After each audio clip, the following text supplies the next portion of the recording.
no nosso curso de transferência de calor. Estamos terminando a parte de condução e agora o que nós vamos abordar na aula de hoje é o método da separação de variáveis. Isso aqui é uma ferramenta muito útil até hoje, em todas as áreas, na mecânica dos fluidos, na mecânica dos sólidos, na transferência de calor. Isso aqui aparece direto, tá? Isso aqui aparece direto, tá bom?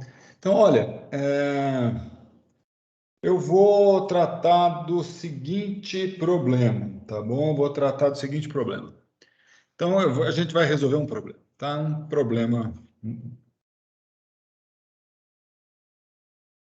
motivador. Que é um problema clássico que a gente estuda também na graduação, mas eu vou torná-lo um pouco mais simples do que o problema da graduação, para a gente poder abordar aqui algumas questões, tá? O problema que eu vou fazer na verdade, é o da parede.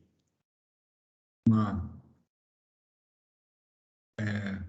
parede plana. Parede plana. E ela tá... Eu vou fazer assim, ó. Como é que ela é? Nós temos aqui, então, uma parede, certo? Aqui seria a linha de simetria dessa parede. Nós já fizemos problemas muito parecidos com esse aqui, né? Problema que a gente tem trabalhado com muita frequência. Então, esse aqui é a coordenada x, essa distância aqui nós vamos chamar isso aqui de L, tá? O que acontece é que aqui fora tem um fluido que está na temperatura T infinito e tem um coeficiente de troca de calor H. A parede está inicialmente na temperatura TI, não é isso? Está na temperatura TI. E o nosso objetivo, ela tem condutividade K, massa específica ρ, calor específico C, ela é sólida. Dos dois lados dessa parede aparece precisamente o mesmo problema, tá bom? E nós vamos considerar por hora, né, na versão que eu vou tratar agora, tá? Então, nós vamos fazer uma hipótese.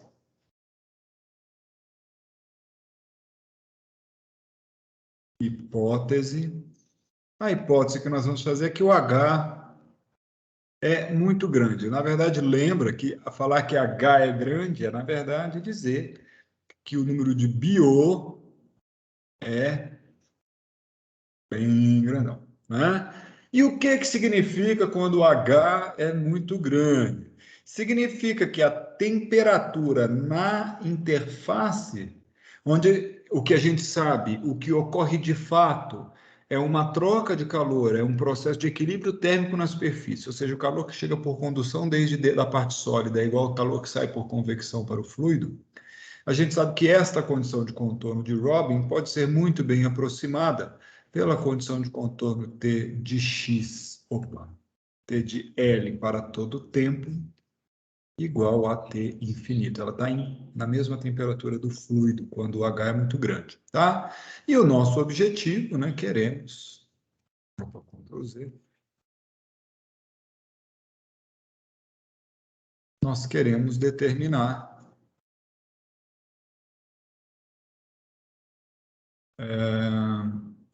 T para todo X e para todo tempo.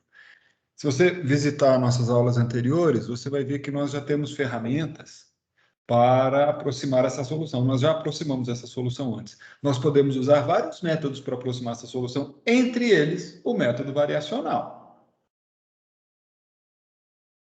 Qual é a formulação do problema? Então, faz tempo que a gente não formula um problema.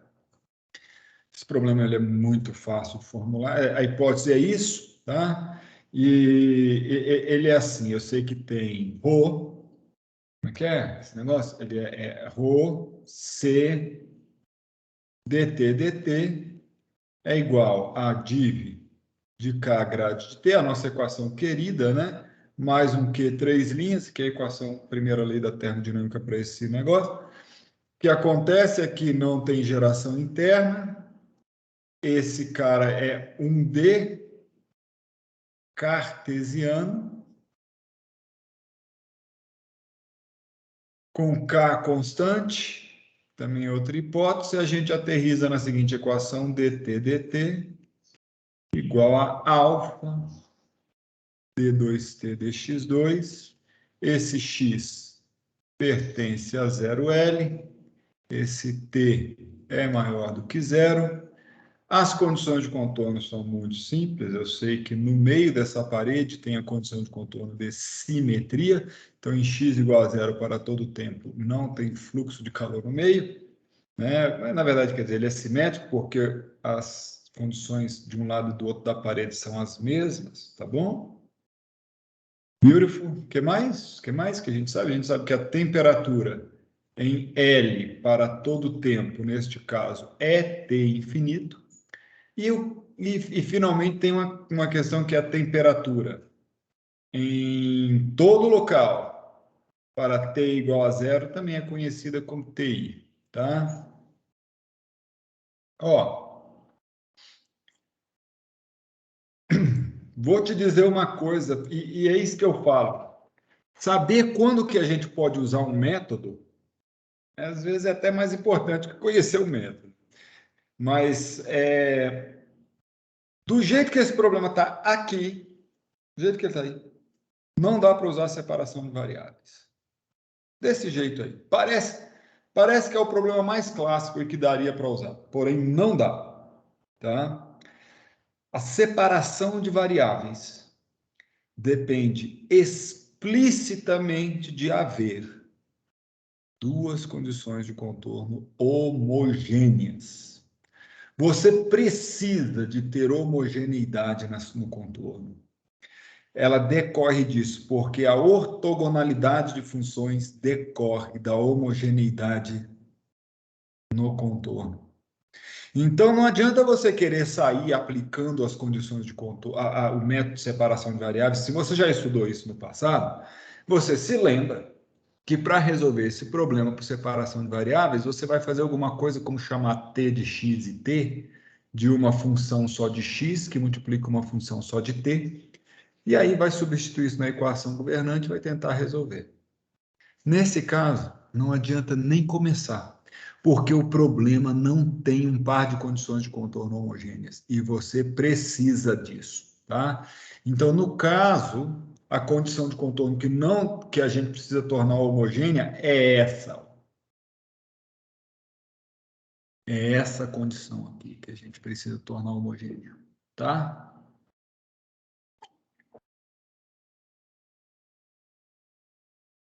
Então, vamos lá.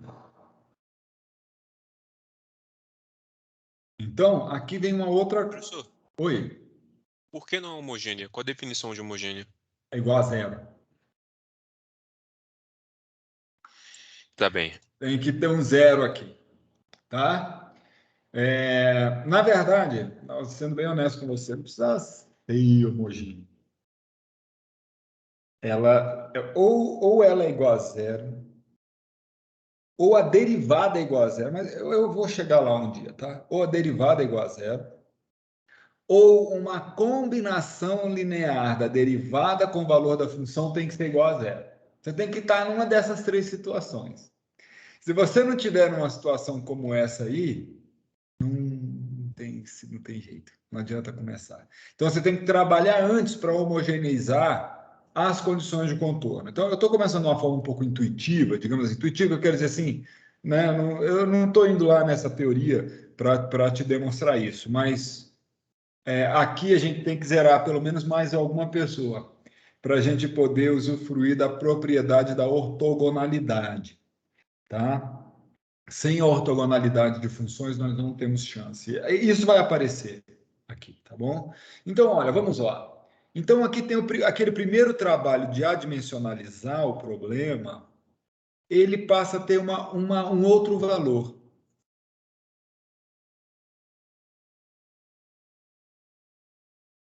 O outro valor que ele passa a ter aqui é que, sem esse procedimento, ou pelo menos parte dele, você não consegue produzir a sua solução. Né? Isso é muito interessante. Ou seja, a adimensionalização, que às vezes a gente considera um procedimento só algébrico, ou que vai nos ajudar a entender, a gente dá um valor muito mais físico para ela. Nesse caso, ela é absolutamente essencial. Sem ela, você não vai sair do lugar, tá? Então, aqui eu vou fazer a coisa mais clássica de todas, né? A coisa clássica é usar uma diferença adimensional de temperatura, que vai ser T menos T infinito. E por que eu estou fazendo T menos T infinito? Porque quando eu fizer T menos T infinito, essa condição de contorno vai ficar T infinito menos T infinito, que é zero, vai homogeneizar, tá? Aí o resto não precisava mesmo, eu não precisava dimensionalizar, eu só precisava homogeneizar, mas eu aproveito e adimensionalizo, fazendo TI menos T infinito, que daí essa outra condição de contorno que vai ficar igual a 1, a gente já fez isso aqui no passado, tá? A outra coisa que eu vou usar é que x estrela vai ser igual a x sobre L, e vou usar que tal, Ctrl Z, é igual, e aqui, hein? Como é que faz mesmo? Quem é o tempo adimensional? T dividido por quanto? É sempre, basta você olhar na equação governante, tá? Isso aqui é temperatura sobre tempo. Então, do outro lado também tem que ser temperatura sobre tempo. Esse numerador aqui, ó, é temperatura. Quer dizer que L ao quadrado sobre alfa é tempo. Então, ó, L ao quadrado sobre alfa é tempo.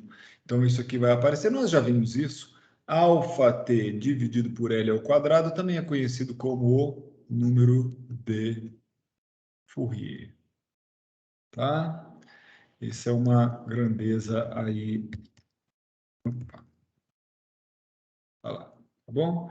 Olha, aplicando esse processo aí, fazendo a dimensionalização, eu não vou ficar dando detalhes disso aqui, tá? Isso aqui é fácil de fazer. Eu confio que você vai dar conta de fazer, tá? Posso passar aqui? Ó, isso vai ficar assim. A gente vai aterrissar em dθ d tal igual a d2 θ dx estrela 2, x estrela pertence, neste caso, a 0,1, dθ dx estrela em 0 tal é igual a 0, que a condição homogênea não muda, a condição de simetria não muda, θ de 1 em tal é igual a 0, oba, temos as nossas condições aqui, e θ de x estrela e 0 é igual a 1. Então, aqui, ó, a gente reduziu o nosso problema a um problema que tem duas condições, como é que fala? Homogêneas, tá? Aqui, ó, essa e essa. Professor, faltou o domínio do tal. Ah, é. Tal maior que zero. Tá? Então, eu vou só fazer uma coisa, tá? Então, eu vou abandonar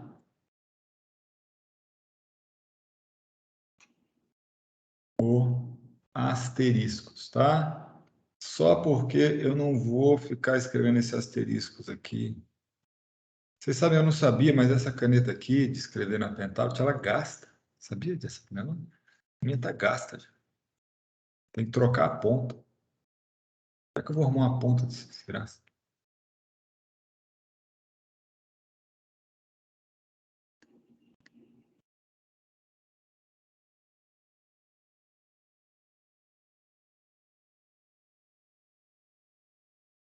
Olha lá, pronto. Tá aqui o nosso problema, tá? Então, agora sim, esse problema, ele é suitable, né? Tratável.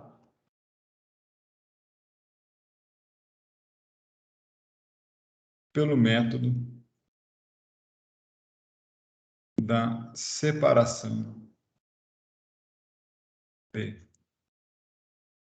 variáveis, né? Não sei se você se lembra, mas quando a gente estava lá atrás, resolvendo um desses problemas aí, a gente pegou o θ, que era de x e y, e falou que aquele θ era uma função de x vezes uma função de y. Aí a gente botou duas parábolas de x e de y. Isso numa das soluções integrais, uma das que a gente fez lá atrás.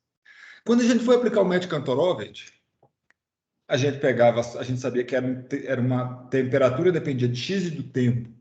Aí a gente estimava, por exemplo, como que era a dependência de x, usando a solução de regime permanente, e deixava a de tempo por determinar, usando na forma integral.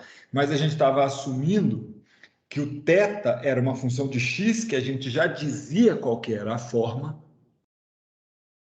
e uma função de t, que a gente não dizia qual que era a forma.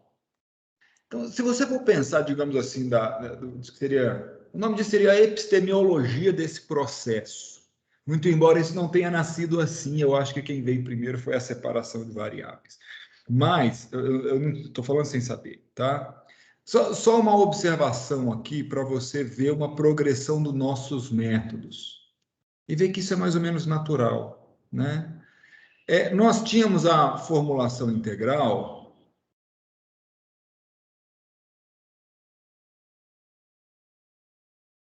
Né? Mas o que a gente fazia na formulação integral? A gente integrava isso aí, né?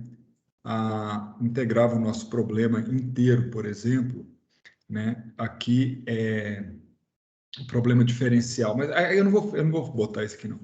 Mas a gente fez formulação integral no passado e a gente fez o quê? A gente falava que θ era uma coisa assim, ó. Vamos supor, se ele era de x e t, a gente falava que ele era uma função de x, a gente falava o valor dela. Se você olhar lá atrás, lá no passado, eu fico com medo de botar esse θ aqui, se achar que é esse problema que eu estou tratando aqui. Mas que não é. Eu queria dar um exemplo assim. O que a gente fez lá no passado mesmo, eu acho que era um problema de x e y, que era uma barra comprida. Aí eu falava que isso aqui era assim, era L ao quadrado menos x ao quadrado. Opa, Ctrl Z. Vezes L ao quadrado menos Y ao quadrado, vezes A zero. Aí eu lá e coisava. Aí depois eu fiz Kantorovich. O que o Kantorovich fez? Ele falou, rapaz, faz assim, ó. Essa aqui você não sabe. É uma função de x a determinar. Aí vezes L ao quadrado menos Y ao quadrado a zero. Lembra disso? A gente fez isso. Onde a gente usava essas coisas aqui? A gente usava numa forma fraca do problema. A gente usava numa forma fraca. Porque aqui a gente só tinha que acertar o A0 na primeira. Então, uma forma. Ou seja, não tem jeito de isso dar certo com a equação diferencial e as condições de contorno. Mas com a forma integral tinha jeito de dar certo. Ela podia satisfazer a forma integral.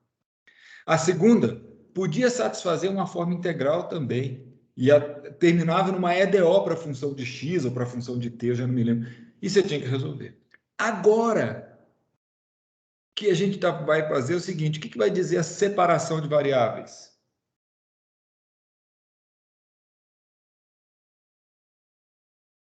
Adivinha?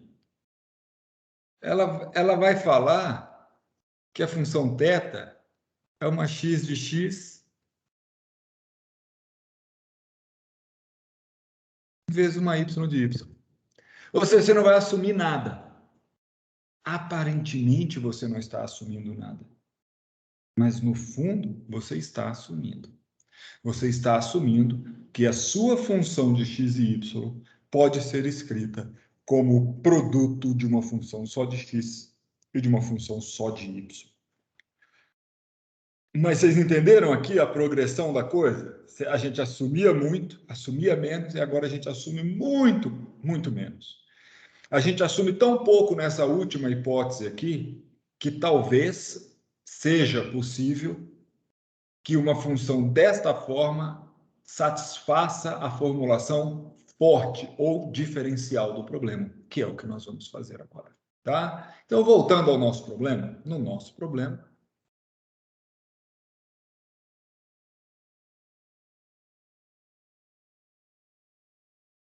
o que nós temos é um θ, que é de x e t, e nós vamos assumir, sei lá, que esse θ é uma certa função só de x, vezes uma função só de tal. Eu vou chamar isso aqui de t de tal. Duas funções de uma coisa e de outra. Então, isso aqui, ó, é a base, é a primeira ideia. É o que o Fourier fez. Isso aqui é uma ideia desse cara mesmo. Isso foi o Fourier que tudo indica, né, que ele teve essa ideia, né? Assumir que a função é só de x vezes uma função só de t. Só um parênteses, para resolver problemas de equações cúbicas de quarto grau, a gente faz praticamente a mesma coisa, só que a gente assume que as soluções são somas. E aí chega em métodos, em maneiras de resolver equações de terceiro e quarto grau. A ideia já vinha, assim, alguma coisa ecoando, assim, digamos, né? Porque esse problema de resolver equações de alto grau era um problema que era abordado com muita frequência naquela época. E aí, qual que é o próximo passo? Então, esse aqui é o primeiro passo da separação de variáveis. O segundo passo é muito natural. É você substituir as suas equações ou a sua suposição na equação governante. Então, você vai voltar aqui para a equação governante. Nesse caso, a nossa equação governante é dθ d tal igual a d2θ dx2. Quando a gente substitui, se você derivar isso aqui duas vezes em relação a tal, ou melhor, uma vez em relação a tal, isso vai aparecer x de x, que multiplica t grande linha de tal, onde o linha é a derivada ordinária. É dt de tal, porque t é uma função só de tal. Esse cara aqui foi o dθ de tal. E quem é o d2θ dx2? Vai ser o x de x duas linhas, porque deriva duas vezes t de tal. Eu preciso saber se você entendeu isso. Todo mundo entendeu?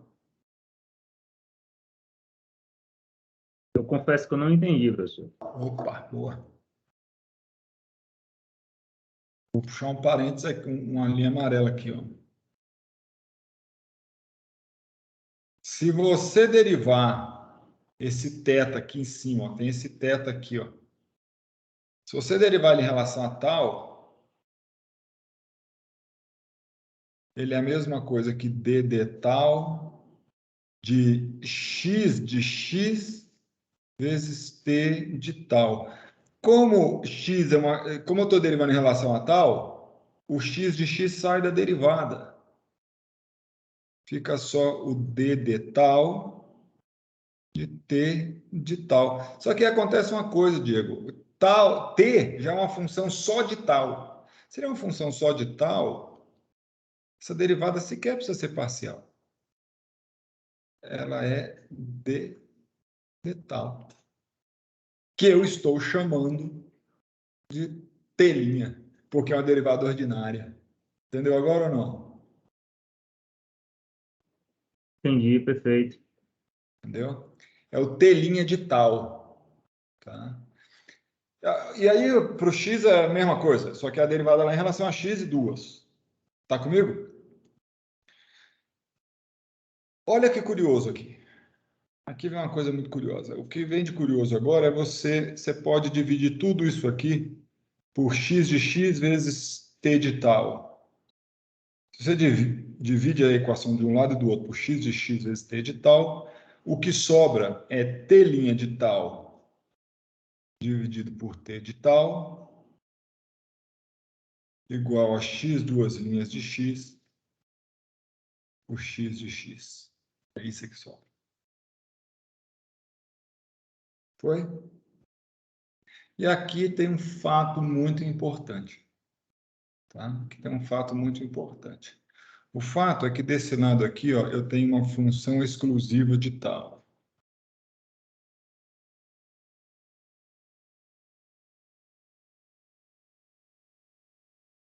E aqui eu tenho uma função exclusiva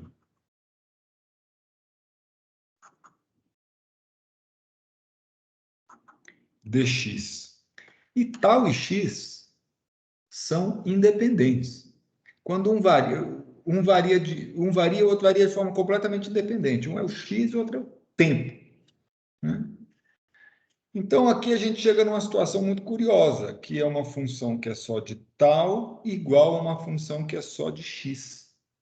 Como x e tal são independentes, a única forma de duas funções serem sempre iguais, não importa o x e não importa o tal, porque é isso que a gente quer, que elas sejam iguais, não importa o x e não importa o tal. Se x e tal variam de forma arbitrária, independente entre si, a única forma disso poder ser verdade é se eles forem uma constante, ou seja, se tanto a função de x como a função de tal forem ambas constantes. Porque daí não importa o x e não importa o tal, se elas forem a mesma constante, elas serão iguais. Então aqui os boto que é igual a uma constante que eu vou chamar de lambda. Só que ainda vou mudar esse lambda. Tá? Ela é uma constante. Mas antes de eu prosseguir, eu quero entender, porque esse é um passo meio erudito, digamos assim. Assumir que às vezes aqui não tem um negócio assim de provar, quer dizer, até tem, mas a questão é assim, você tem que mais ou menos entender mesmo, se você tem uma função, que uma função de x, ó, se você pegar uma função que é de x, que é x, aí sei lá, você pega a parábola, assim, que é a função x ao quadrado. Aí você pega uma função de t, sei lá, a reta, y igual a t, né? Certo? Y. Aqui seria o y, né? E aqui seria um g, vai? Aqui um y de x e aqui um g de t. Tá? Tô dando a forma delas. G de t igual a t, y de x igual a x ao quadrado. Será que isso aqui é uma função só de x, isso aqui é uma função só de t? Será que elas podem ser iguais? Podem. Podem. Tá? Mas não para todo t e para todo x. Por exemplo, em x igual a zero e em t igual a zero, as duas são iguais. Em x igual a zero e t igual a zero, então g de x, não, g de t é igual a y de x, porque as duas dão zero. Em 1 também, em x igual a 1 e t igual a 1, tanto g de t como y de x, ambas são iguais a 1. Né? Agora, se você pegar x igual a 12, y igual a 12 e y igual a 13, ou menos 8, não, elas vão ser diferentes. Então, qual é o único jeito dessas duas funções serem sempre iguais, não importa o parâmetro delas próprias que eu escolher? Se, por exemplo, a y de x for a constante 8 e a g de t também for a constante 8. Se elas forem se y de t ou se y de x é 8 e g de t é 8, então elas são iguais, não importa x, não importa t. E a única maneira delas serem sempre iguais para todos os seus parâmetros é que ambas sejam iguais a uma constante. Tá claro? Eu resolvi botar esse exemplo aqui porque eu, quando fui estudante, quer dizer, quando eu estudei graduação, sou estudante até hoje, eu tive dificuldades para engolir isso a primeira vez. Sabe? O professor falou, eu falei, rapaz, volte. Deu, e o homem não voltava, e foi feio aquilo ali. Tá? E eu insistia, e pela tanto eu desisti. Então, isso aqui E aí tem uma questão sobre essa constante. Essa questão já é mais fácil da gente ver que ela é importante.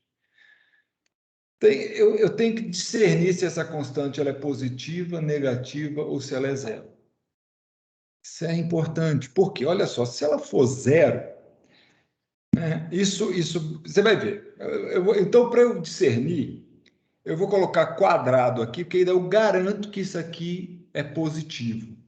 E aí eu vou tentar descobrir se é melhor pegar mais, se é melhor pegar menos, ou se é melhor pegar zero. Tá? E não existe. Tudo depende do problema, minha gente. Tudo depende do problema. Tá? Existe problema que você tem que pegar mais, existe problema que você tem que pegar menos, existe problema que tem de tudo. Só não conheço problema que tem que pegar o zero. Tá? É o único que eu não conheço, que eu acho que não tem lógica. Ó, por que não tem lógica pegar o zero?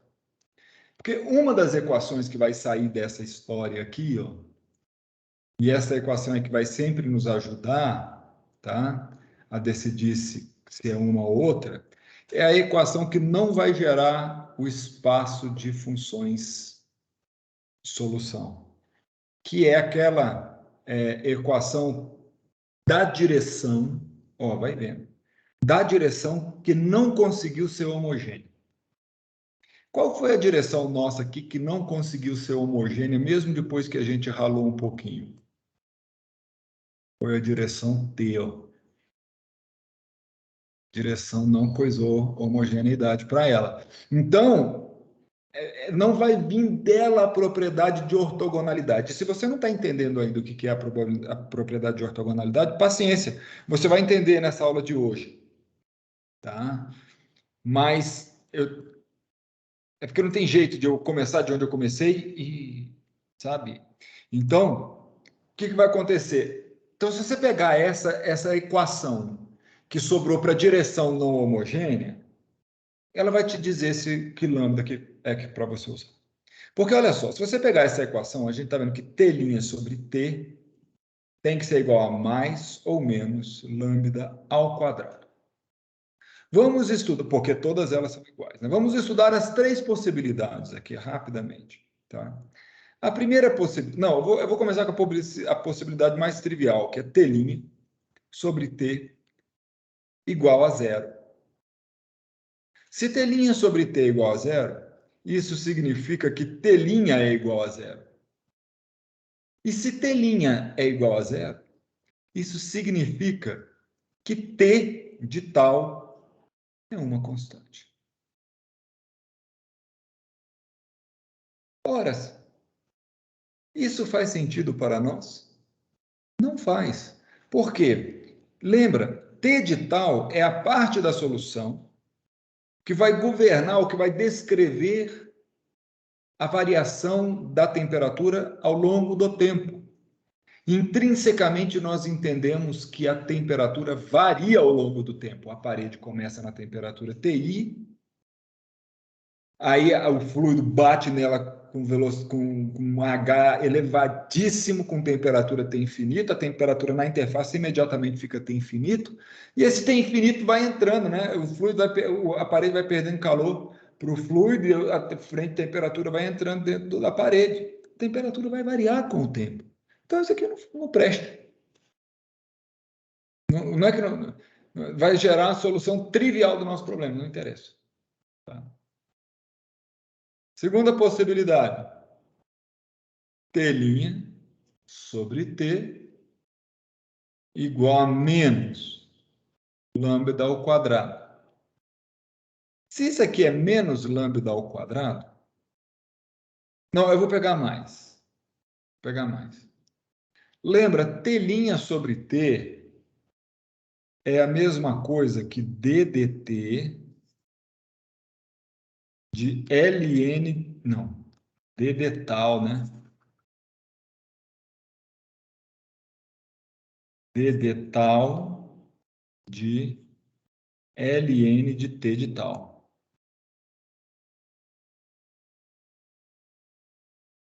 Isso, se você derivar isso aqui, dá 1 sobre T vezes T'. Tudo isso aqui igual a mais lambda ao quadrado. Ou seja, o Ln de T teria que ser lambda ao quadrado vezes tal, mais uma constante, que você transforma em T de tal igual sei lá, outra constante, que eu vou chamar de C0, que multiplica exponencial de lambda ao quadrado tal. Isso aqui é a solução dessa equação diferencial aqui, ó. Né? Eu já podia ter pulado direto para essa solução. Essa solução serve para nós?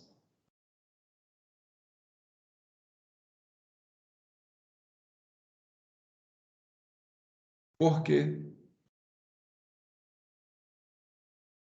Porque ela cresce indefinidamente.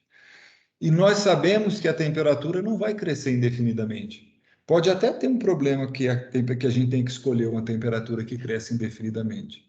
Por exemplo, um problema com geração interna, que está isolado, a temperatura vai crescer indefinidamente. Ou um problema que a condição de contorno é um fluxo de calor que entra no material, a temperatura vai crescer indefinidamente. Certo? Um fluxo de calor entrando ali, o material vai subir na temperatura. Né? Então, pode ser que seja, mas não é. No nosso caso, não é. Então, mas a única possibilidade aí que sobrou para nós, e que a gente ainda sabendo que não é porque ela é a única possibilidade, que ela é a certa, né? Mas quando a gente resolve isso aqui, a gente chega em t de tal igual a uma certa constante vezes exponencial de menos lambda ao quadrado tal, e isso, com certeza, tem verossimilhança com o nosso problema. Na verdade, gente, se você olhar para essa função de t de tal, que é a parte não homogênea lá, você vai ver que ela é a solução do problema aglomerado. A solução do problema aglomerado era uma exponencial que caía com o tempo. É essa exponencial aqui. Tá? Tá aqui a solução do problema aglomerado. Então, na verdade, a gente já até podia ter começado a nossa separação de variáveis colocando isso aí lá na solução. Mas eu não comecei. Tá? Então, o T de tal é essa aí. E lembrando uma coisa. Está parecendo que aqui tem essa constante que ela seria necessária, esse é zero, mas não é. Ela não é porque, no fundo, já tem uma constante desconhecida que é o próprio lambda. Tem constante demais nessa parada e já já isso vai ficar claro. Mas o fato é que a função do tempo, neste caso, nos ajudou a decidir sobre qual é o formato, tá certo? Do lambda, que é a característica da nossa, como é que fala, da nossa equação aqui. Esse lambda a gente precisa saber. Então, o lambda, a gente vai escolher a parte menos lambda ao quadrado. E aí vai sobrar, olha, agora vem a equação importante, que é a equação cujas duas pontas eram homogêneas. Essa equação é que é importante. Tá? Então, sobrou que equação aqui? Tá bom? Sobrou que equação? E olha, essa aqui ela tem uma condição de contorno, essa aqui, ó. Qual que seria a condição de contorno que está associada a ela? Do tempo. Em t igual a zero, tá certo? Em t igual a zero, o tal, o θ, é igual a 1. Então, quando você fizer tal igual a zero, o θ tem que dar igual a 1. Isso vai ter a ver com essa função aqui. Né? Só que não dá para a gente aplicar a condição de contorno ainda. Por quê? Porque, na verdade, a gente só... Isso aqui é a função t, não é a função θ. E a gente conhece o valor de θ. Então, não dá para... Mas, então, vamos lá para a outra. A outra qual que é? É assim, x, duas linhas de x sobre x de x igual a menos lambda ao quadrado. E aí, isso aqui vai gerar a seguinte equação diferencial. X duas linhas de x mais lambda ao quadrado de x é igual a zero. E eu vou dizer mais para você. Vou te dizer mais coisa. O x de 0 é igual a 0 e o x de 1 é igual a 0. O x' o x' de 0 é igual a 0 e o x de 1 é igual a 0. Nessa EDO aqui. Porque ela tem que dar 0 para qualquer tempo. Então, a única que vai acontecer, como a exponencial não é zero, nunca, a única coisa que pode zerar a função é o x. Então, eu já sei, apesar de que eu não vou usar nesse instante, eu já sei que x' de 0 é 0 E x de 1 também é zero. Porque nesses dois lugares o θ tem que ser zero. Tá? Eu vou escrever de vermelho, porque isso aqui tem uma coisa muito especial. O nome disso aqui, isso aqui é o problema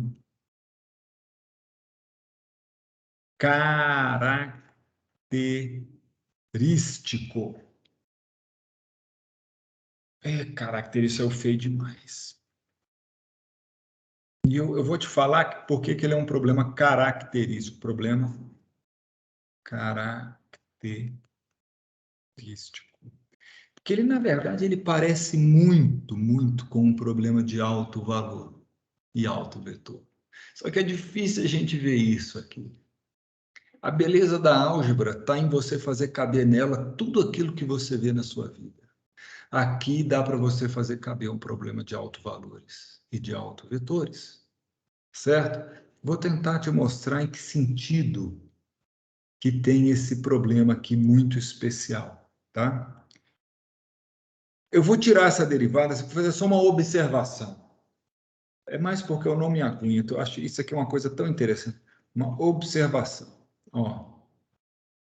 Imagina que você tivesse um problema assim, x duas linhas, mais lambda x igual a zero. E aí eu falo para você que x de 0 é 0 e que x de 1 é 0. Logicamente aqui, ó, o x pertence a 0, 1. Eu vou te falar que isso aqui tem uma solução. Como é que fala? Isso aqui tem uma solução trivial, igual a um problema de alto valor e alto vetor. Sabe qual é a solução trivial disso aqui? X igual a 0. X igual a 0 dá a solução para isso aqui. A questão aqui não é você determinar a solução trivial. Porque a solução trivial é fácil, não é você achar uma solução. É você ser capaz de achar lambdas para os quais exista solução não trivial, ou existam soluções não triviais. E é nisso que isso se parece demais com um problema de alto valor e alto vetor. Porque num problema de alto valor e alto vetor, é precisamente isso que você quer fazer. Você quer determinar alguns lambdas em que um certo problema, no caso é um problema de calcular um determinante lá, ele não tenha apenas a solução trivial. O que eu quero dizer é que essa equação que está aqui, ó, assim como aquela lá, só tem valores diferentes de zero para números específicos para lambda. Não é qualquer lambda. Você não pode botar ali 2 aquele problema. Se você botar 2 ali, provavelmente esse problema não tem outra solução a menos a solução trivial. Se você chegar lá e botar 2, lambda igual a 2, lambda igual a 2, não vai dar solução, só vai dar x igual a 0. Tem só um conjunto específico de lambdas que dá solução para aquele problema. Tá certo? Então é igual o problema de alto valor e alto vetor. Tem um conjunto específico de direções em que, né, A vezes V é igual a lambda vezes V. Professor, Oi. deixa eu ver se eu entendi. Se a EDO ela fosse um pouco diferente, se ela fosse x duas linhas menos lambda x igual a 0, aí não teria esse problema, né? Porque teria soluções sempre. É esse sinal do lambda que deixa ela assim? Não, por menos também ia ser a mesma coisa, desde que as duas condições fossem homogêneas. Olha só, solução para EDO, solução geral, tem. Com mais ou com menos, tem solução geral. Num dos casos é exponencial, no outro caso é cosseno. Tá? Se for mais, é cosseno e seno. Se for menos, é exponencial de menos lambda e exponencial de mais lambda. A solução geral tem. O que eu quero te dizer é o seguinte, agora, se você vai lá e homogeneiza as duas condições de contorno, então ela só tem solução não trivial para valores específicos de lambda. É igual esse problema que eu botei aqui, Felipe. Se você falar V igual a zero, é vontade aí. Tem um monte. Não importa o lambda. Não importa o lambda. Agora, se você fizer o seguinte, olha, se você chegar aqui e fazer assim, A menos lambda I dot V igual a zero. Vai vendo, né? Ou seja, A menos lambda I, A é uma matriz, dot V igual a zero. Quando você faz isso, né, essa aqui veio para cá e eu vim andando para baixo. Quando você faz isso, é lógico que se V for nulo, não importa quem é lambda. Mas mesmo com V não nulo, existem alguns lambdas em que aquilo ali continua sendo zero. Esses lambdas são lambdas específicos, são autovalores de A. Certo? E o V são os seus autovetores. Olha como esses dois problemas, esse de álgebra e esse aqui, são parecidos. Para qualquer lambda, x igual a zero é a solução desse problema. Solução que eu falo, incluindo a condição de contorno. Tá? Agora, para alguns lambdas específicos, você tem soluções não triviais para este problema. Esse aqui é o barato. É doideira. Então vamos para cá.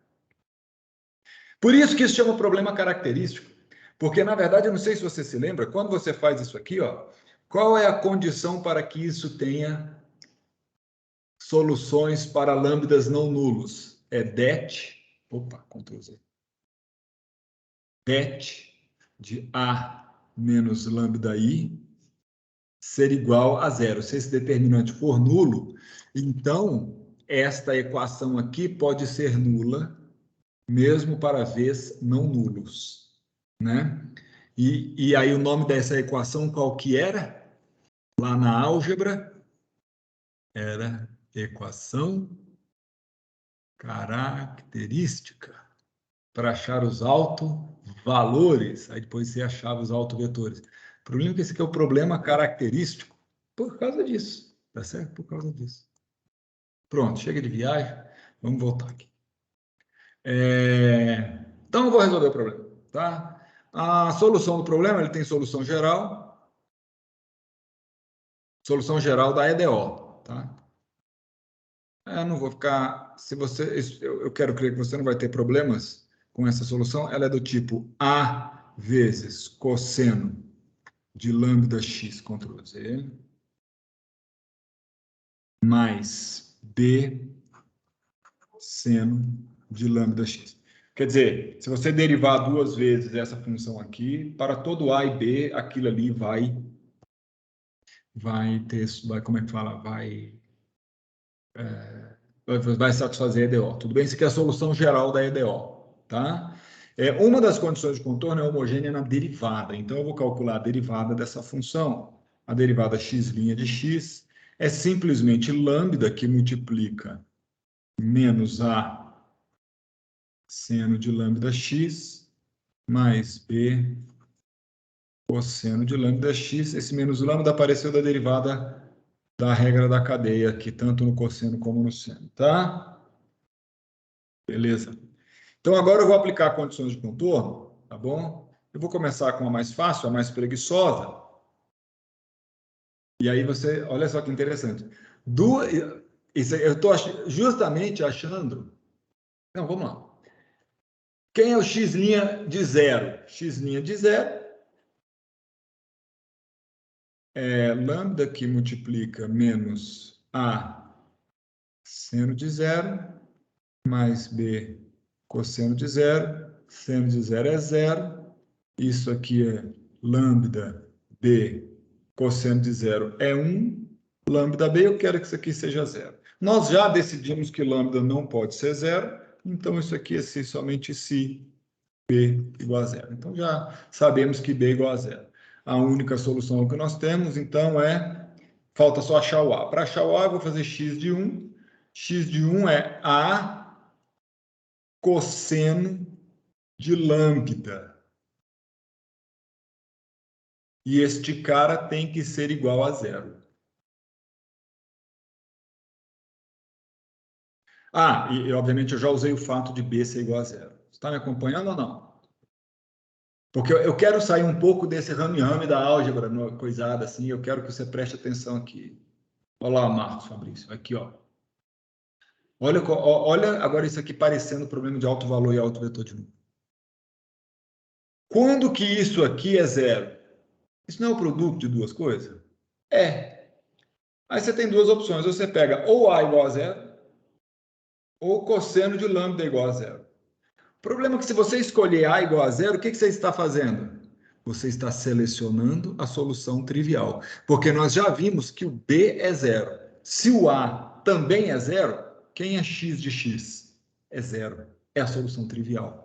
É a que nós não queremos. Nós queremos as autossoluções.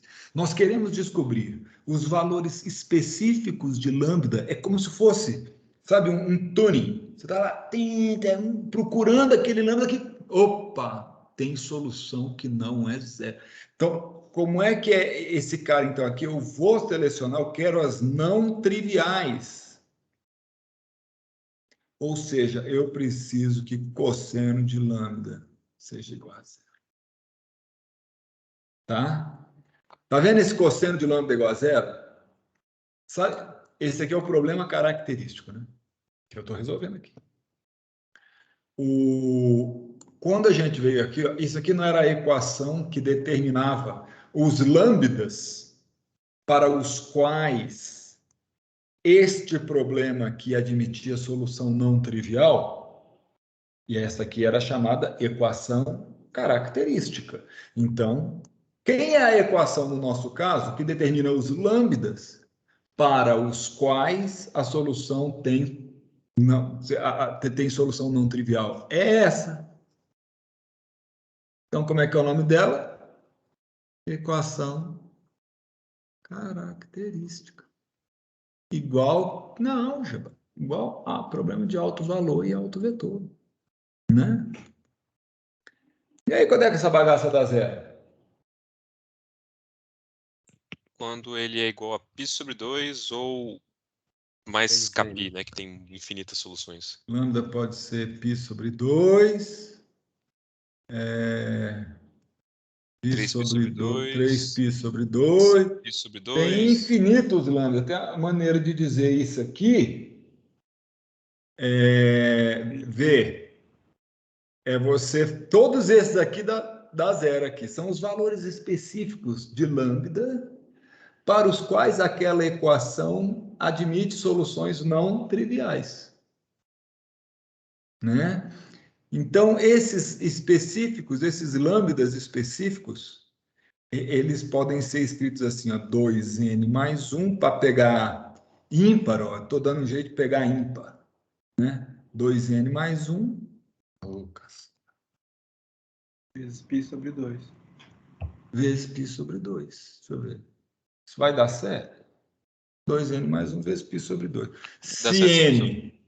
Se n começa onde? No zero. Então, né? Então, vamos anotar aqui. Se n é igual a zero, dá π sobre 2. Se n é igual a 1, dá 3. Pronto, acabou, tá aí. Já achou. Delícia. Opa.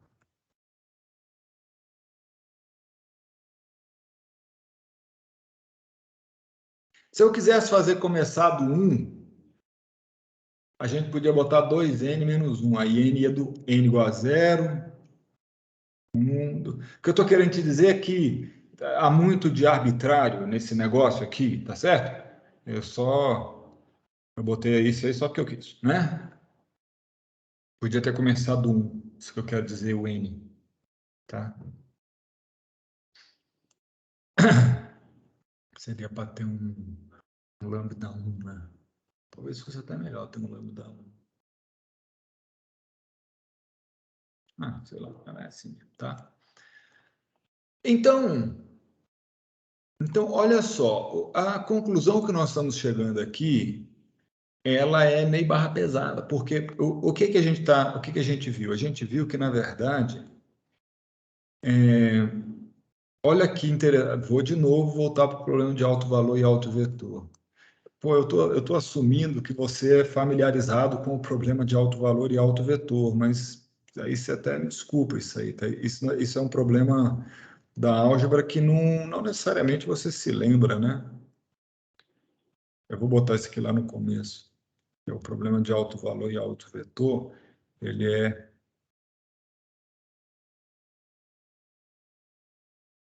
esse aqui é o problema, né?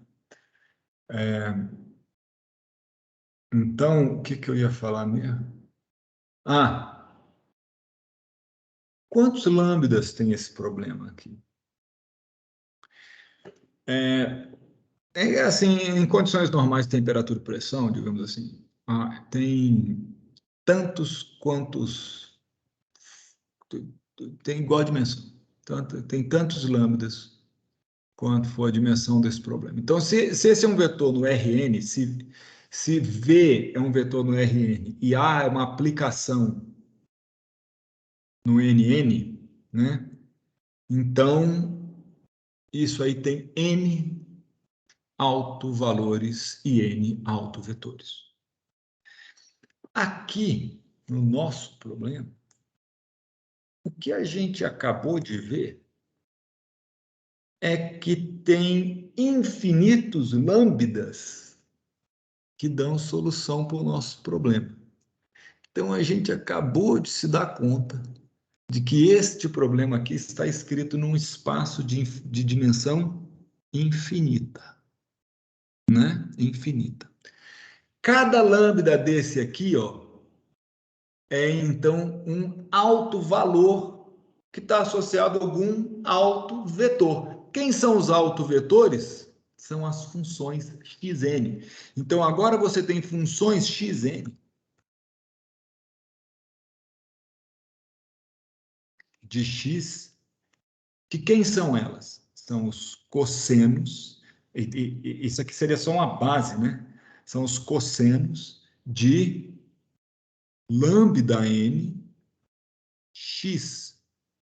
Essas funções específicas aqui, todas elas, e aqui n igual a zero até o infinito, todas essas funções aqui, o lambda dado por essa equação aqui de cima, são soluções, fornecem uma solução geral do problema. Se você substituir essa função aqui, se você substituir essa função, essa xn, se você substituir ela neste problema diferencial aqui, ó, qualquer uma dessas funções vai automaticamente satisfazer a equação governante e as duas condições de contorno. Então, olha, eu queria mais uma vez te mostrar isso, porque você está diante de um problema de segunda ordem, derivada segunda mais lambda ao quadrado sem derivada, lá. Isso aqui é um problema de segunda ordem. Eu te dei duas condições de contorno. E eu estou te falando aqui o seguinte, ó. Estou te falando que qualquer função dessa aqui, cosseno de lambda nx, se você substituir uma função dessa que ela dá certo na EDO, vai dar certo. Pode fazer, tá? Pode fazer sem medo de ser feliz. Se você fizer derivar duas vezes, vai dar menos lambda n ao quadrado. Vai dar menos lambda n ao quadrado cosseno de lambda nx. Então, quer dizer, isso aqui é a derivada segunda. Se você botar essa derivada segunda aqui, que ficou lambda n ao quadrado, a derivada é zero. E no contorno? Se você botar x' de zero, a derivada do cosseno é o seno. Então, quando você derivou, ó, se você pegar o x', vai dar seno de lambda nx vezes lambda n. Em zero, fica seno de zero, que é zero. Então, essa condição aqui está satisfeita para todos os lambda n. E a outra, o x de 1. Se você botar 1 aqui, ó, cosseno de lambda n é zero. Por quê? Porque os lambda n são aqueles carinhas lá, o 2n mais 1 vezes π sobre 2. Dá zero também.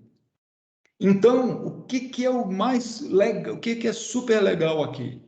O super legal é que você tem uma equação diferencial, uma EDO, equação diferencial ordinária, com duas condições de contorno bem definidas. E eu fui capaz de achar infinitas soluções diferentes, infinitas funções diferentes, que satisfazem simultaneamente a equação governante e as duas condições de contorno. Talvez algum dia na sua formação de matemática, alguém possa ter dito para você o seguinte: se eu te dou uma equação de segunda ordem com duas condições de contorno, só tem uma solução. Estou acabando de mostrar aqui por A mais V que não. Eu peguei uma equação de segunda ordem com duas condições de contorno, elas podiam ser de Dirichlet, e tem infinitas soluções diferentes que satisfazem a equação diferencial e a EDO. Desde que o lambda seja o lambda um lambda tunado ali. Você tem que ir tunando. Você vai achar infinitos lambdazinhos em que isso acontece, né? Tem aí eu fiz um paralelo um pouco injusto, né? Porque se o lambda fosse fixo, fosse 8, aí era uma só. Mas o lambda não é, né? Eu posso pegar essas constantes, tem constantes mais especiais que as outras, que são os lambdas. Bom, Professor, oi. e a constante A? A gente esquece ela? Como fica? Não. O que nos diz a teoria de equações diferenciais ordinárias? Se eu acho duas soluções linearmente independentes, o que é a solução geral do problema? É uma combinação linear de todas as soluções. Então, eu acabei de achar uma solução independente do problema. Na verdade, eu achei n, porque para cada cosseno aqui é uma função diferente. Então, quem é a solução geral do problema?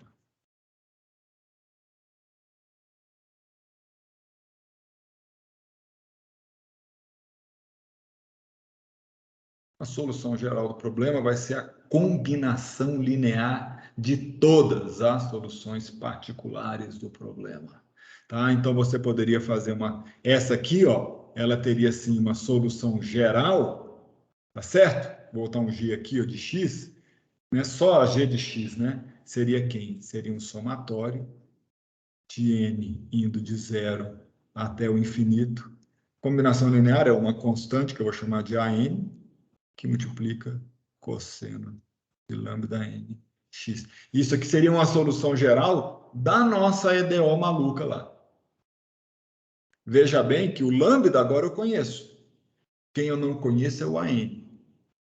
E a solução geral do problema em θ, que é um problema de x e tal, tem que multiplicar isso aqui pelaquela exponencial, né? Porque em x de tal, ela é a x de x vezes a, já me esqueci, t de tal. A gente já achou a t de tal, né? Então, a t de tal, quem era? Eu vou sujar o quadro aqui, depois eu limpo, tá? Então, você vai pegar o t de tal e multiplicar por essa solução geral aí, ó, a n cosseno de lambda n. Não copia isso aqui, não. Esse t de tal, a gente tinha visto, ela tinha até botado uma constante, mas você vai ver que ela não faz o menor sentido. Menos lambda. Agora, esses lambdas são os queridinhos da gente. É o lambda n vezes tal. Né? Por quê? Por que são esses lambdas específicos? Porque são precisamente os lambdas que geram solução que não é trivial, porra. Senão era zero. Né? Não interessa. E aí, quando você multiplicar isso aqui no somatório, vai ficar C0 vezes a n, que é uma constante. É uma constante vezes outra, continua sendo uma constante a determinar. Então, é por isso que eu falei, eu vou sujar o quadro para limpar depois. Ou seja, na hora que eu botar essa exponencial aqui dentro, eu sumo com o C0. Só para você ficar convencido. Professor, Então, oi. por que o somatório ele começa de zero e vai até infinito? Porque eu acho que valores negativos de n também satisfazem, né, a equação característica, né?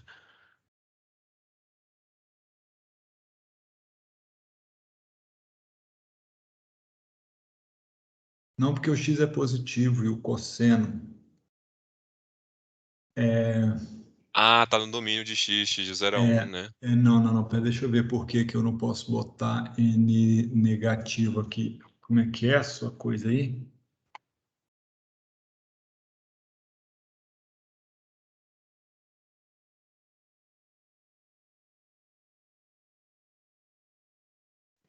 É por causa da exponencial, professor, da resposta no tempo? Não é por causa da função, é por causa que é par. É par. Você vai fazer a solução igual. O cosseno é par. O cosseno é assim, é porque o cosseno é par. Você está entendendo? E a gente tá descrevendo uma solução que ela é par. É assim, ó. Aqui, na verdade, fez todo sentido. Ia ter que colocar de menos infinito a mais infinito se não tivesse essa paridade. Aqui, ó, deixa eu te mostrar. A nossa solução, par significa o quê?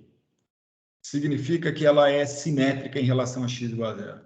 Então, quer dizer que a solução para esse lado é igual à solução para esse lado aqui. Na verdade, não vai fazer diferença se você botar os negativos, que seria o menos π sobre 2. Você já visitou esse ponto, é o que eu quero dizer. Ele é o mesmo para a função cosseno. Não faz diferença, você está entendendo? Se você botar o negativo lá no cosseno, é precisamente o mesmo valor da função. Então, você está só repetindo a função. Ficou claro para você ou não? Porque o cosseno é uma função par. Então, se você botar o valor negativo, você não está agregando nada. Vai ficar lá na sua solução. Já está lá no A, que você vai calcular. É isso. É porque é par. Se tivesse a parte seno, você tem toda a razão. Ia ter que vir lá do menos infinito. Tá bom? Ô, professor, Bem mas como o Marcos falou também, a condição lá do tempo, né, da função do tempo, que da exponencial, ela ia dizer que ia ter que ser positivo também, né? Ah, não, se vê que tá ao quadrado, né? Não, é o quadrado. Não tem nada a ver, não. O que está resolvendo mesmo é a questão. No fundo, Arthur, essa questão do tempo aqui, ela só vai regular como se fosse. Não sei se, o tempo está funcionando como um amortecedor aqui desse negócio. Você tem esses cossenos e a amplitude deles vai sendo reduzida pelo tempo. Porque é assim, ó, isso que vai ficar um AN, que multiplica um cosseno de lambda n vezes x, que multiplicou o exponencial de menos lambda n ao quadrado, tal. E esse n vai de zero até o infinito, não precisa pegar os negativos, porque são a mesma função. Na verdade, você não pode, aqui, ó, nessa somatória aqui, você só pode colocar funções diferentes, porque elas têm que ser linearmente independentes. É mais forte ainda do que diferente. E se você só substituir cosseno de lambda n por cosseno de menos lambda n, x, é a mesma função, porque o cosseno é par. Então não pode, ela não é linearmente independente. Ficou claro, Felipe? Professor, então deixa eu ver se eu entendi. Eu acho que eu entendi. De lei, se fosse um negócio assim com seno, cosseno, eu sempre faria o somatório de menos infinito a infinito. É que nesse caso eu posso quebrar o somatório com menos infinito a zero, de zero até mais infinito, aí eu rearranjo como par e aí dá a mesma coisa, né? Tipo, Não, rearranjando é as mais funções. sutil, não é isso. É porque você tem que fazer combinação linear de soluções independentes. E cosseno de x é dependente de cosseno de menos x. Na verdade, um é igual ao outro. Se ele fosse se ele fosse igual ao outro vezes uma constante, também não poderia. Mas aqui é pior ainda, ele é um igual ao outro, porque o cosseno é par. Então você não pode botar ali no seu somatório, na sua combinação linear, alguém que não é linearmente independente. Esse aqui é o negócio. Então você está proibidaço mesmo de ir lá no negativo. Tá? Cara, pronto, chegamos aqui na solução. Eita, 3,30, mas vai dar. Do jeito que eu vou fazer aqui, vai dar. Do jeito que eu vou fazer aqui, vai dar. Tá? Olha, a gente já fez um monte de coisa. A gente já descobriu os valores de lambda, né? Então, toda essa parte do cosseno, a gente só não sabe o valor de AN. Falta só o valor de AN. Está complicado aqui, tá? Para nos socorrer, só resta uma condição de contorno, que é a condição θ de x para tal igual a zero, igual a 1. Isso aqui é uma condição de contorno, né? Seria, no caso, a gente chamaria isso de condição inicial, mas o que importa para a gente é que essa aqui é a condição de contorno que a gente ainda não tinha aplicado, e que está na direção não homogênea. É a última mesmo. A direção não homogênea que é a última. Tá? Então, quando a gente aplicar, ou seja, se você fizer tal igual a zero, o que que sobra aqui? Tal igual a zero, toda essa exponencial aqui é 1. Né? Então, se você aplicar essa coisa, isso aqui diz para nós que o somatório de AN, que multiplica cosseno de lambda n x, tem que ser igual para n igual a zero até o infinito. A gente tem que achar as tais que isso ocorra. Tá? No fundo, minha gente, aí isso aqui tem até um nome. Você tem que achar a série de Fourier cosseno da função 1. É isso. Mas, como é que fala? Vamos fazer isso pelo método. Eu vou começar pelo método ingênuo. Né? Sei lá, ser ingênuo, tá bom? Olha só, uma combinação linear. Se eu te desse um vetor, uma observação aqui, de novo, isso aqui sem álgebra, gente, não dá para entender nada. Sem álgebra não dá para entender nada, tá? Olha só, se você tem um certo vetor, suponhamos aqui um vetor no Rn, tá? Suponha que V é um vetor que pertence a esse espaço aqui contido no Rn, vetor do Rn. Então, o que acontece aqui? Vamos supor que você quer a componente E1. É o vetor assim, 1, 0, 0, 0, 0. Né? É o vetor 1. E2 é o vetor 0, 1, 0, 0. Assim vai. Né? Aí vamos supor que eu queira a componente de V na direção 2. Né?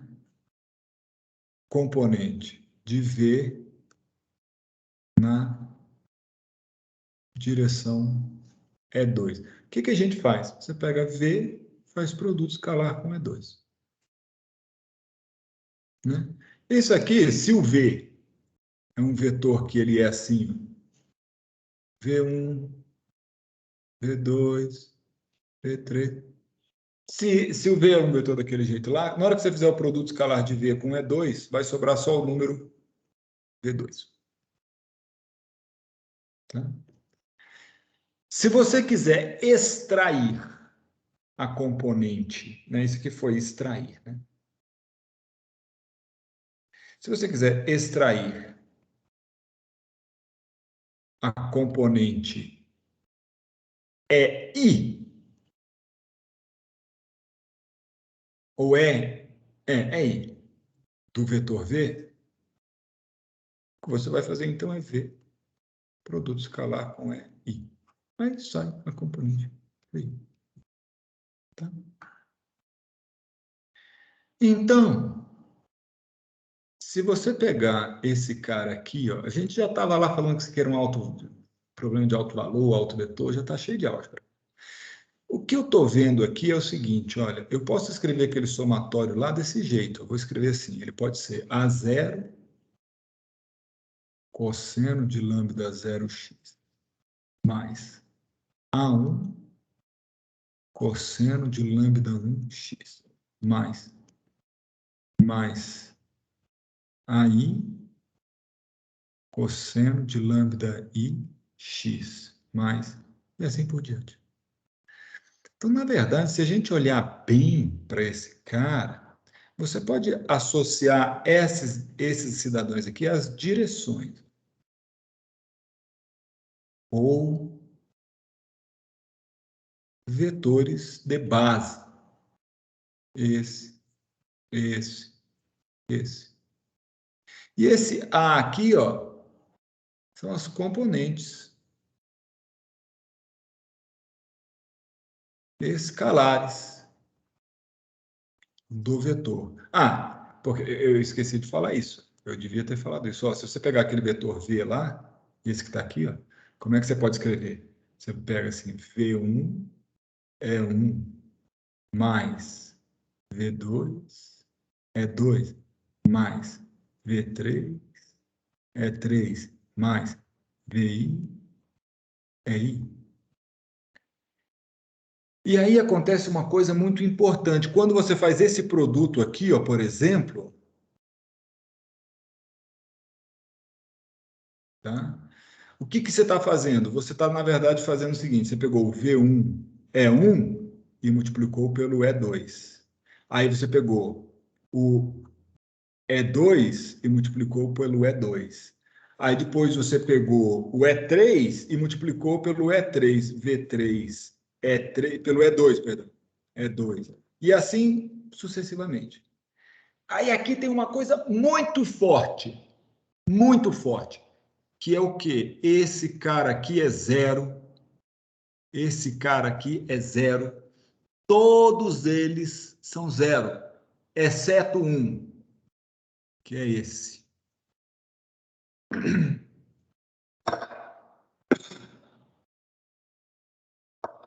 O nome dessa propriedade é...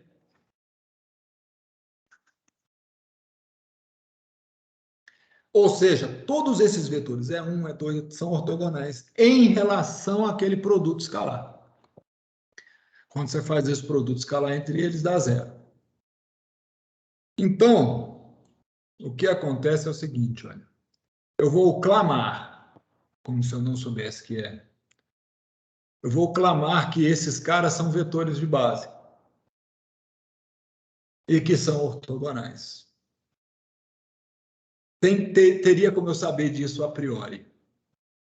Tá? Mas eu vou falar assim, clamemos que os vetores de base são ortogonais.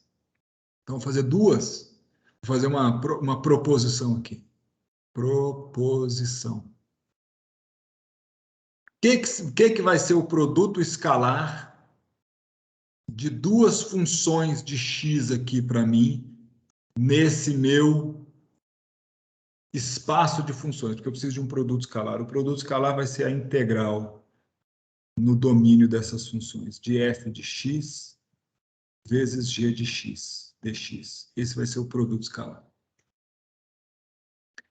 Por que eu estou escolhendo isso como produto escalar?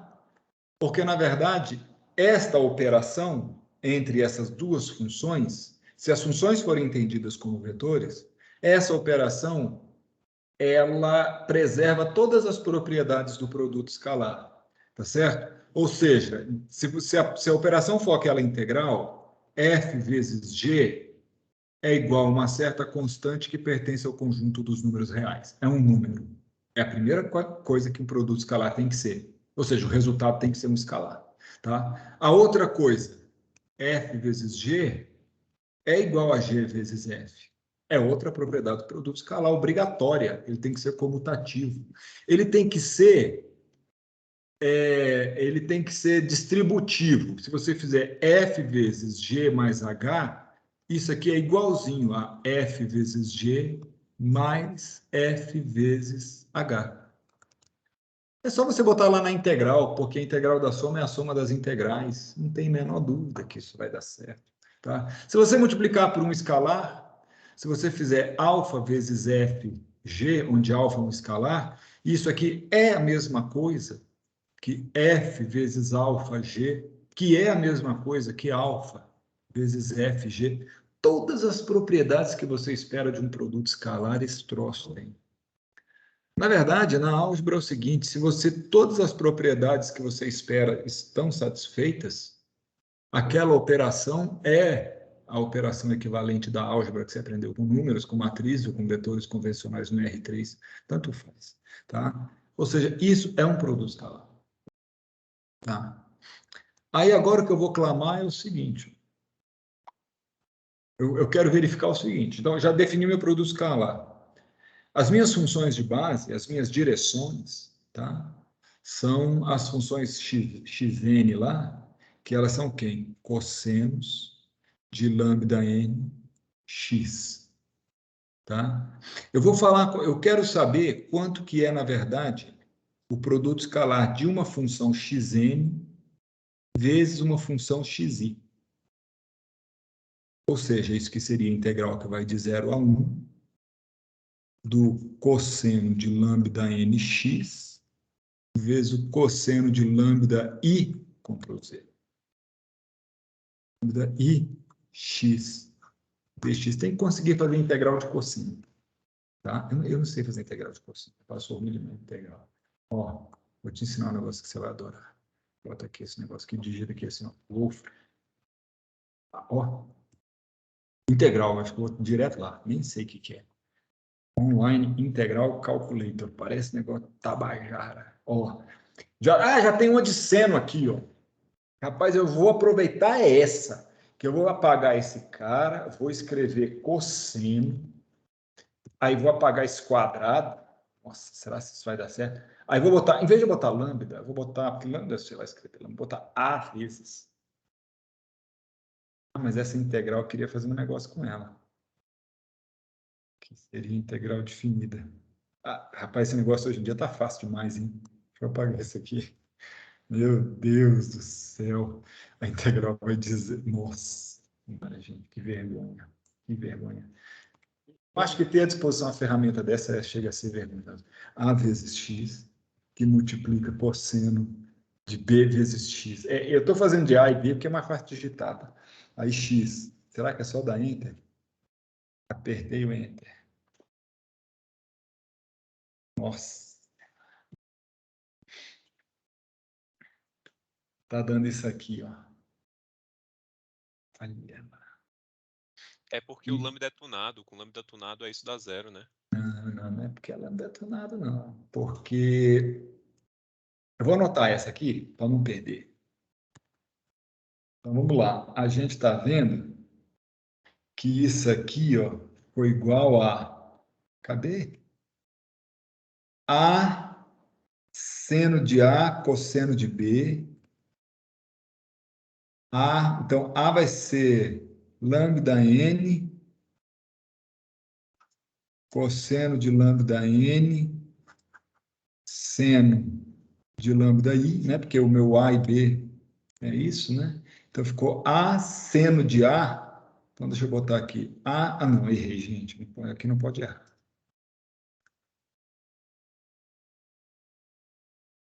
Então, aqui é seno de lambda nx, cosseno de lambda ix, menos. Aí deve só trocar, né? O B é o lambda i. Aí vem cosseno de A, cosseno de lambda n. Aqui não tem x não, gente.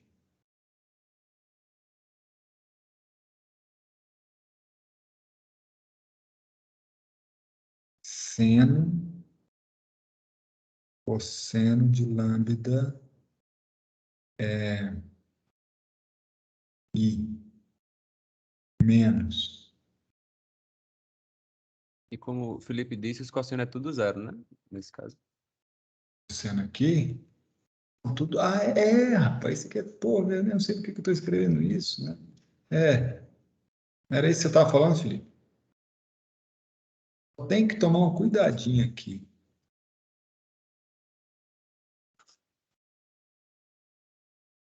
Menos denominador. Ó, eu vou botar você na... É isso, né, Felipe, estava falando? É lógico, é lógico. É tudo tunado, é isso que você quis dizer, né?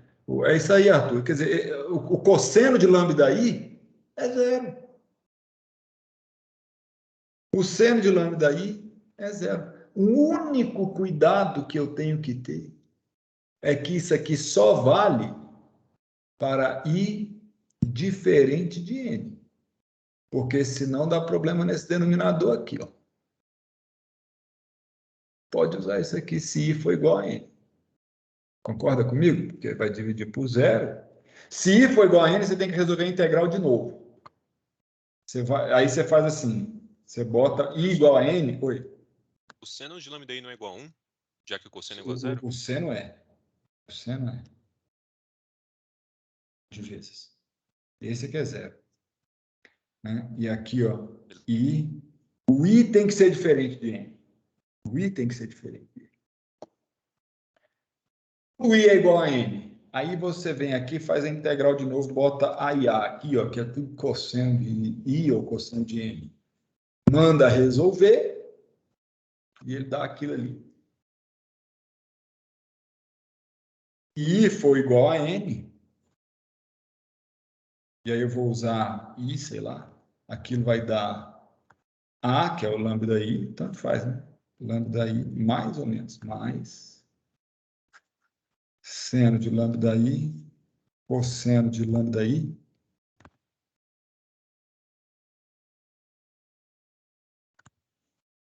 dividido por 2, lambda I, tá? Aí tem que tomar um certo cuidadinho aqui, que é o seguinte: se a gente chega com uma vontadezinha de zerar isso aqui, né? Chega com essa vontadezinha de zerar isso aqui, será que pode? Pode. Não faz sentido poder zerar isso, não.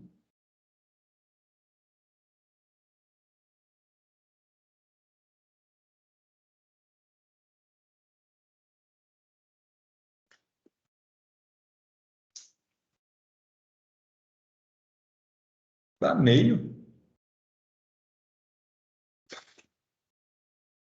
Eu acho que é isso mesmo.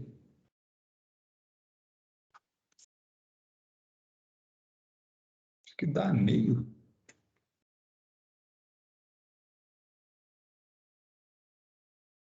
A gente estava esperando que desse igual a 1, né, professor? Algo assim. Eu acho que está certo. Está difícil até de olhar aqui nessa. Deu meio, essa bagaça.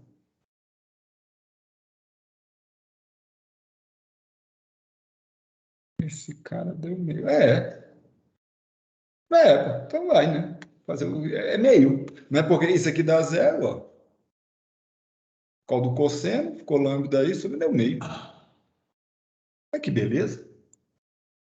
Não, eu acho que está ótimo isso. Então, olha, qual foi a conclusão?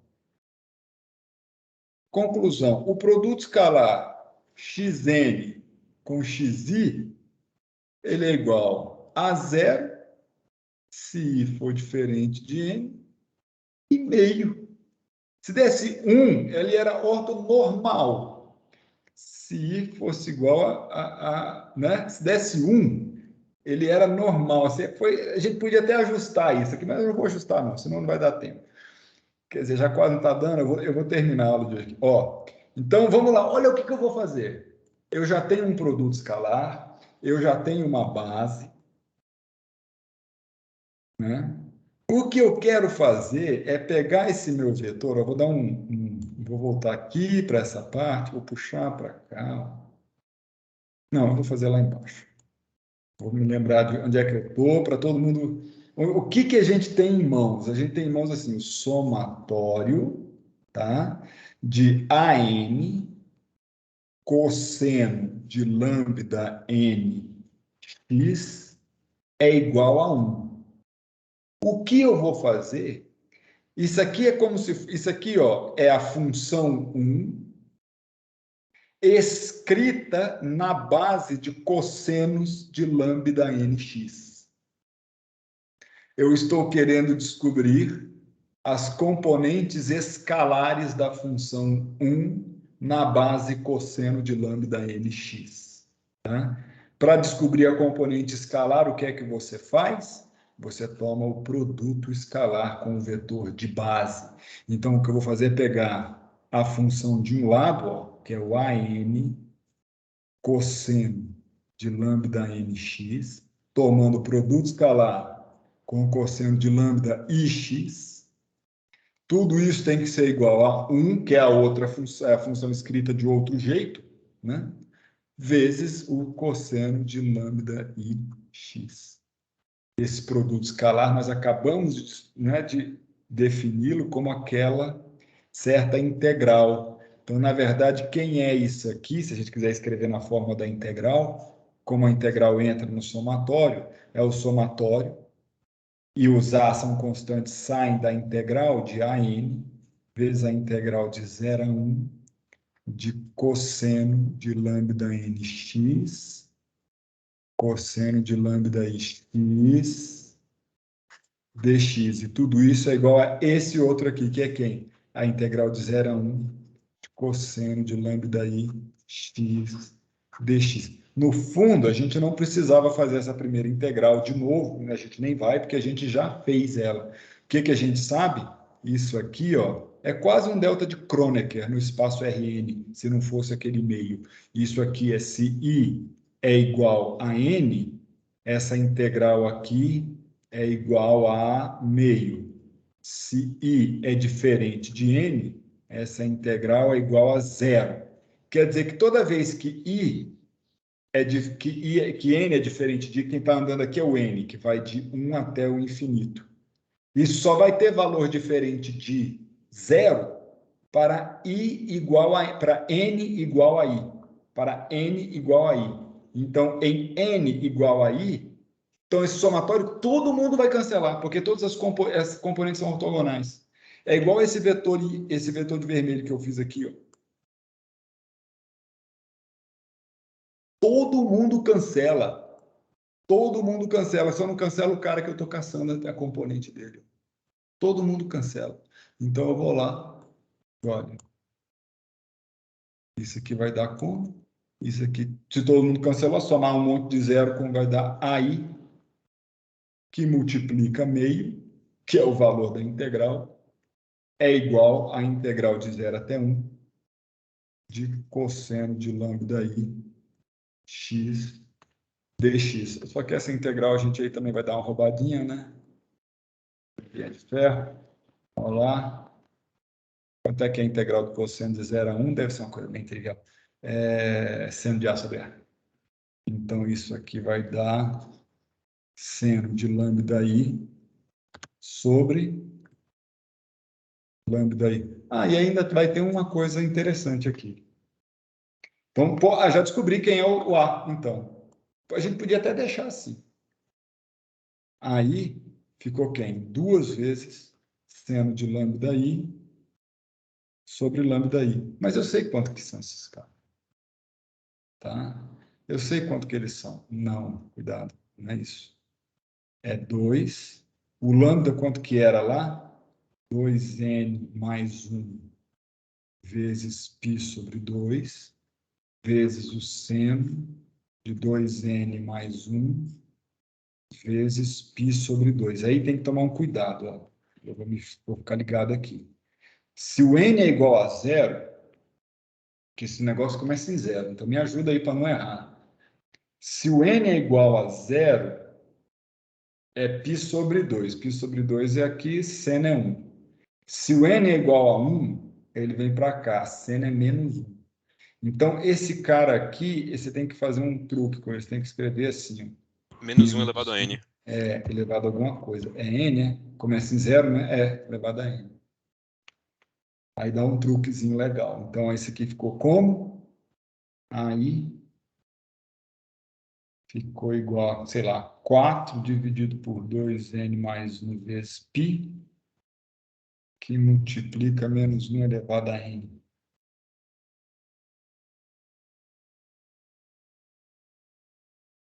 Ou deixa aquele lambda n lá, se você quiser.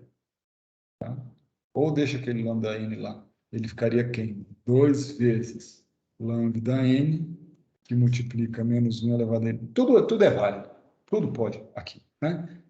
Qual é a solução final? Então, portanto, para não dizer que a gente nunca fez, θ de x e tal é o somatório de n igual... Ah, eu botei i ali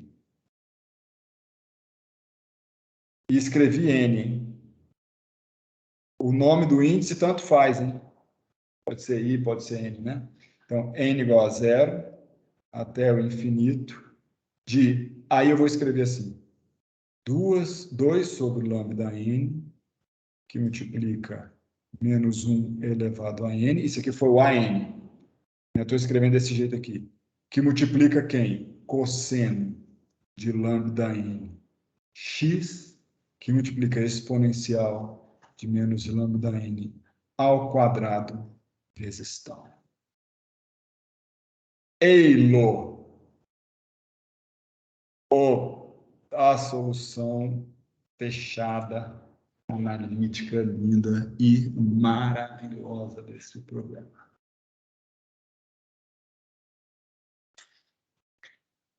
Está comigo? Se você nunca tinha feito isso antes, bem-vindo, parabéns. Essa aqui é a sua primeira separação de variáveis. E essa aqui é uma solução dada em termos de uma série de Fourier. Série de Fourier é qualquer série que tem esses caras aqui, ó. Ou cosseno, ou seno, ou soma deles. Tá? Esses lambda n's aí, eles vão gerar, eles vão sendo números cada vez menores, né? Esses lambda n, eles são, como é que fala? Porque, lembre-se que está na forma adimensional, né? Então, aquele x, esse x aqui, ó, esse x aqui, ele é x físico dividido por L, né? E esse lambda n, vamos escrever quanto é que é o lambda n aqui, que aí fica mais legal ainda. Porque aqui, lambda n, dita aí para mim, você está com ele aí fácil, Felipe? Eu já me esqueci, eu acho que é 2n mais 1 vezes π sobre 2. 2. É isso, 2n né? mais 1 π sobre 2. 2π sobre 2.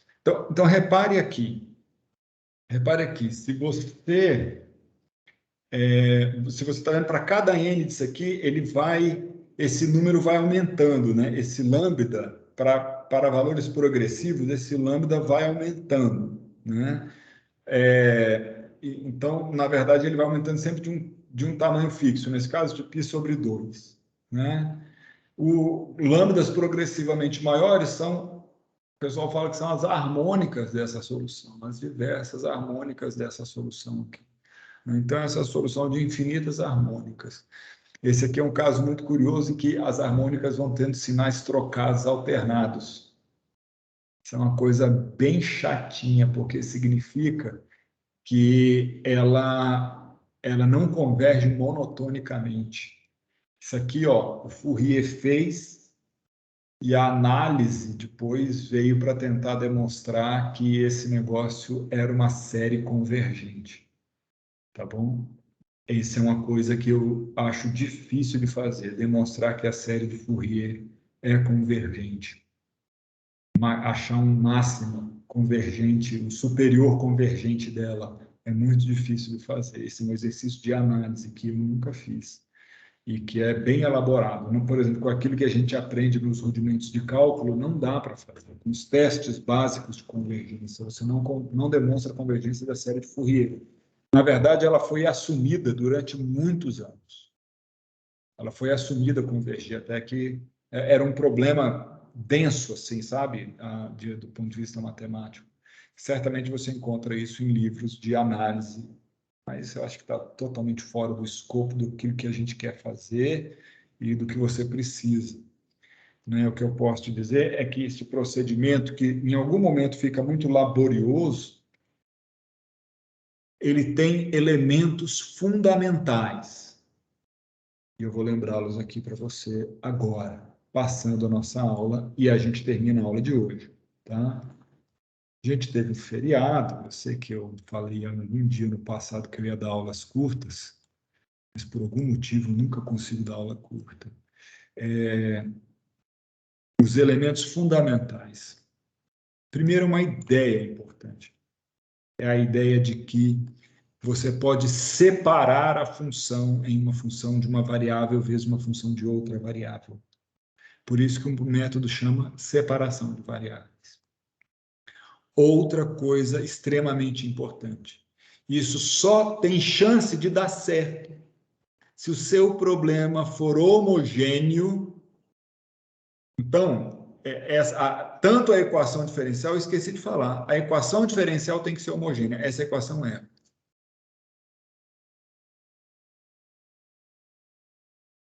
que ela é igual a zero. A equação diferencial tem que ser homogênea.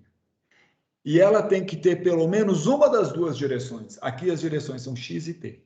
Uma dessas duas direções tem que ter só condições de contorno homogêneas, ou combinação, ou a combinação linear. A condição de contorno ou é de Dirichlet ou é de Neumann, ou uma combinação linear da de Dirichlet com a de Neumann, dando homogênea. Tá? Neste nosso caso aqui, esta direção era a direção x. Na direção x, tinha duas condições de contorno homogênea, uma de Neumann e uma de Dirichlet. Tá? Então, quando é assim, você vai aterrissar num problema de autofunções. Quando você tem essas características no seu problema diferencial original, você faz a separação de variáveis, seguindo todo esse procedimento, digamos assim, meio mecânico, de testar os lambdas, ver qual que funciona, o que não funciona. Aí você faz isso, mas o grande barato é que você, quando tem aquele par de homogêneas de soluções, você vai aterrissar num problema como esse, que é um problema de autofunções, de autossoluções. Por quê? Porque a solução trivial é, com certeza, a solução deste problema homogêneo, porque ele é homogêneo tanto na EDO como nas condições de contorno, então a solução trivial resolve, tá certo? Só que ele tem uma característica especial que, muito embora a solução trivial seja solução para alguns valores especiais do lambda, ele tem soluções não triviais, que não são iguais a zero. Essas são as que a gente quer. São as autossoluções do problema. Então, nós vamos atrás das autossoluções do problema. Com as autossoluções, para isso vai recair na equação característica do problema, as soluções da equação característica são precisamente aqueles específicos valores de lambda para os quais o seu problema homogêneo admite soluções não homogêneas. Né? E aí, esses caras aqui a gente conseguiu fazer facinho, molinho, às vezes não é tão fácil, às vezes é uma equação mais enjoada de resolver, resolve numericamente, mas acha esses caras, tá? Aí você achou os caras, aí volta para o mundo normal. Solução geral, combinação linear das soluções fundamentais. Então, eu fiz a combinação linear das soluções fundamentais. Só das soluções independentes. Por isso que aqui começou do zero e não pegou os negativos, porque o cosseno é par. E aqui foi. Também aí fez a solução geral, aplicou a condição que estava faltando na direção não homogênea, e aí o bicho pega, porque aí você tem que, mais uma vez, recorrer às ideias da álgebra para entender que você está, se uma coisa é igual a outra, só que elas parecem diferentes, provavelmente é porque você resolveu representá-las de forma diferente. Então, se você pegar o mesmo vetor e representar em duas bases diferentes, as componentes deste mesmo vetor serão diferentes, porque as bases são diferentes. Então, aqui o que a gente está vendo aqui é isso. Eu tenho a função 1 escrita de forma distinta, em bases distintas. Nessa base aqui, que eu sei lá qual que é, ela é a função 1. Um número só resolve. Nessa base de senos e cossenos, eu preciso de infinitos senos, no caso, cossenos, para representar o 1. E a nossa ideia é tentar descobrir quem são as componentes nessa nova base. Mas, para isso, a gente recorre a algo que a gente já sabe fazer desde a álgebra linear, que é tomar o produto escalar com a direção que a gente quer descobrir o valor da componente. Então, aí a gente só determinou que o nosso produto escalar é essa integral e tomamos essa integral para achar aí. Né? Conferimos que, né? No fundo, sabe como é que o pessoal ensina isso? Você pegar um livro do Crazy, de métodos matemáticos, ele vai ensinar isso assim, ele fala, ó, se você pegar isso aqui, ó, esse negócio aqui, fizer a integral de 0 a 1 dos dois lados, multiplicando pelo cosseno de lambda i, x, você resolve o problema. Ele vai falar isso para você. Só que note que isso aí é uma coisa forçada demais, é uma ideia, de onde é que veio essa ideia, né? Não, na verdade, eu não gosto dessa ideia. Eu gosto da ideia de você ver que isso, na verdade, é um espaço vetorial. E aí nós fizemos. Aí você confere o resto da aula e se diverte, tá?